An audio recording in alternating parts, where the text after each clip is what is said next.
You are surrounded by conversations, but most of them are silent. The man on the train, clutching his bag a little too tightly. The woman in the meeting, smiling but her foot tapping a frantic rhythm. The date who says I had a great time, while their eyes scan the room for an exit. You're receiving signals every second from everyone, but you haven't been taught the code. What if you could in the first 60 seconds of any interaction know more than they intend to tell you? Not to manipulate, but to connect, not to control, but to understand. This is not mind reading. This is people reading, bait, and it is the most powerful skill you will ever learn. Hello and welcome. Look around you, at your life, your ambitions, relationships, your career. How much of your success, your happiness, your peace of mind depends on other people? Almost all of it. Yet we navigate this social world with a fundamental blindfold. We listen to words. We believe what people say, get hurt, confused, and outmaneuvered because we are deaf to the silent symphony of human behavior playing right in front of us. We've been taught to read books, to read charts, to read code. But no one ever taught us to read the most important text of all, the human being. Today, that changes. Today, we dive into the art and science of instant insight. We're going to explore 13 psychological keys, not tricks in the sinister sense, but principles that will allow you to decipher the hidden language of posture, expression, voice, and choice. This is about cultivating empathy with precision. This is about protecting your energy with awareness. This is about leading with perception, negotiating with insight, and loving with clarity. This is about becoming fluent in the language everyone speaks, but no one announces. Our first key is the foundation of everything. Psychological key number 1, the baseline, the crucial first calibration. You cannot spot a lie unless you know the truth. You cannot see anxiety unless you know calm. The biggest mistake people make is interpreting a single signal in isolation. A crossed arm doesn't always mean defensiveness. It might mean the person is cold or simply comfortable. Your first task in reading anyone is not to judge, but to observe. Establish their baseline. In the first moments of an interaction, especially in a neutral setting, note their natural posture. How do they stand when at ease? What is their normal eye contact rhythm? How do their hands naturally rest? What is the default speed and pitch of their voice? This baseline is your personal Richter scale. Any deviation from it, a shift in posture, a change in vocal tone, a break in eye contact pattern, is a seismic event. It tells you something has changed internally. The what is not yet clear, but the that is undeniable. You've detected a signal. Now, you're no longer just hearing words. You're listening to a person. Key number 2, the feet and torso, the truthful centers. We are animals, first and foremost, and our most primal part's our torso, which houses our vital organs, and our feet, which are our primary escape tools, are the least deceptive. A person may give you a brilliant smiling face, but watch their torso and feet. Are their feet pointed directly at you? That's engagement, interest, connection. Are they pointed toward the door? That's a subconscious desire to exit, even if their words are charming. In a group, watch whose feet are pointed toward whom. You'll see the real alliances. Similarly, if someone subtly angles their torso away from you during a conversation, even while maintaining eye contact, it's a sign of discomfort, disagreement, or a desire to disengage. The limbs can lie, the face can lie, but the body's core obeys a deeper, more honest logic. Trust the compass of the feet and the angling of the torso. They point to true north. Key number 3, the eyebrow flash and the micro expression. The human face is capable of over 10,000 expressions. Most are controlled, but some are so fast, so hardwired, they betray true emotion in a fraction of a second. The eyebrow flash, a quick, split-second raise of both eyebrows, is a nearly universal signal of recognition and welcome. When you see someone you like, your brain says, alert, positive stimulus, and your eyebrows lift, opening your eyes to take in more of them. Its absence when greeting you can be telling. Then there are micro-expressions.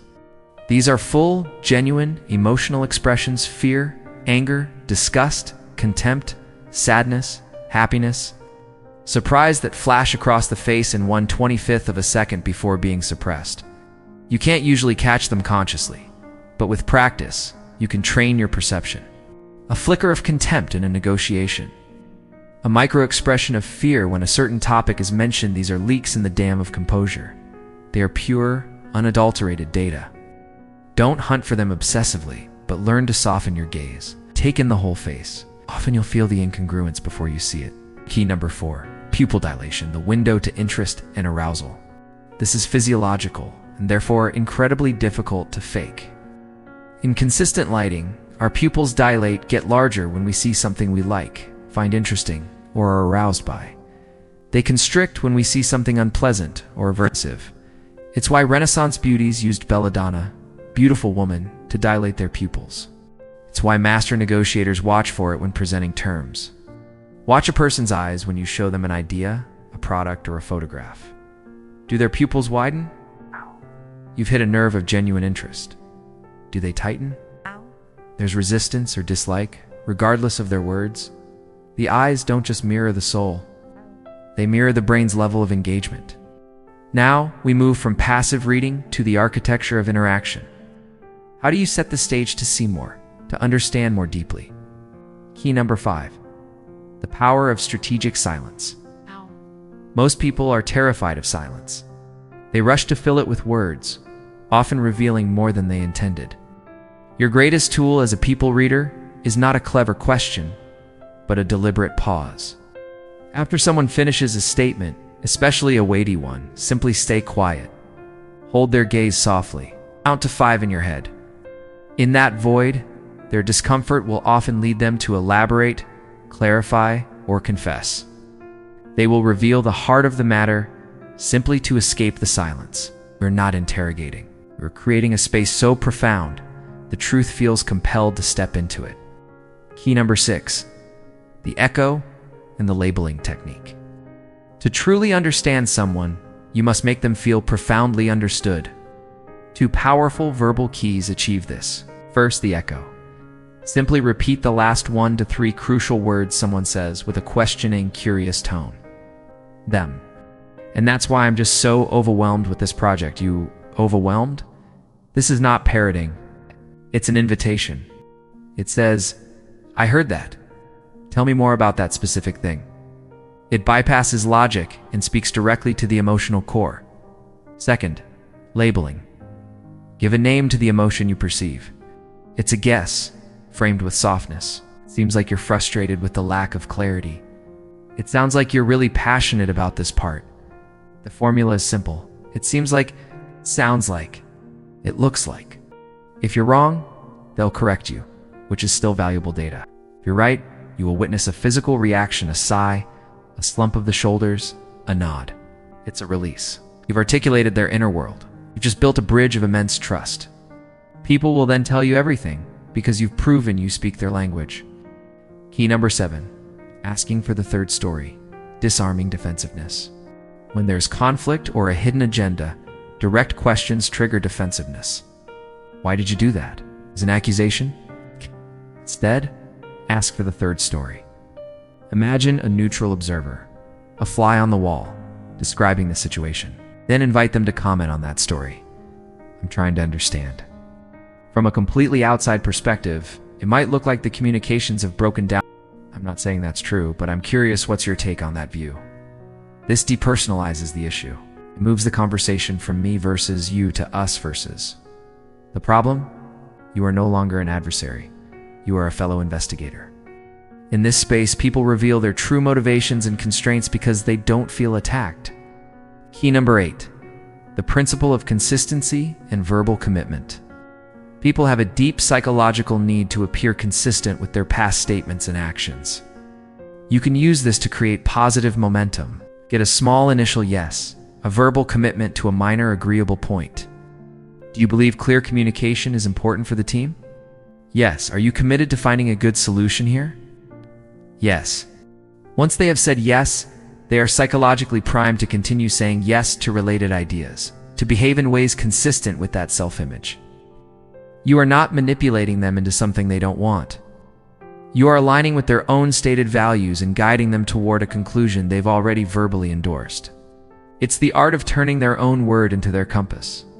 Beyond the moment, we can read the deeper structures, the patterns that define how a person operates in the world. Key number 9, the how. Why dichotomy, spotting the thinker versus the feeler. Listen to the pronouns and the focus of a person's language. How people, the thinkers, focus on process, method, and logic. They use nouns. They talk about the project, the data, the system, the steps. Their sentences are often structured around how something works or should be done.